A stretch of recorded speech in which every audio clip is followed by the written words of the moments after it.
శ్రావణ మాసం స్టార్ట్ అయిపోయింది కదా!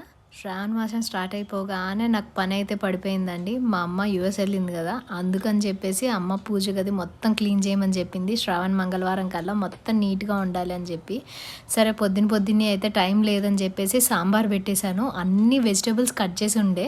సో, అందుకని చెప్పేసేసి ముద్దపప్పు ఉడకేసేసి అన్ని కూరగాయలేసేసి ఇంత ప్లెజెంట్‌గా సాంబార్ చేసేసా.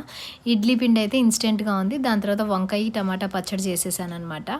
ఇడ్లీ పిండి ఉంది కదా అని చెప్పేసి సాంబార్ ఇడ్లీ అయితే బ్రేక్‌ఫాస్ట్‌కి పెట్టేశాను. మీ ఇంట్లో ఏం బ్రేక్‌ఫాస్ట్ చేశారో కమెంట్స్‌లో అయితే చెప్పండి.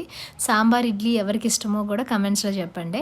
నేనైతే గనుక నా లంచ్ కోసం అని చెప్పేసి తాలింపు వేయకుండా సాంబార్ ముందే తీసుకొని పెట్టుకున్నాననమాట.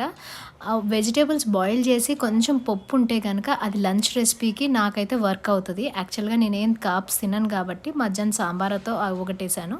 సత్యకేమో మార్నింగ్ బ్రేక్‌ఫాస్ట్ సాంబార్ ఇడ్లీ పెట్టాననమాట. మీకు నచ్చినట్టయితే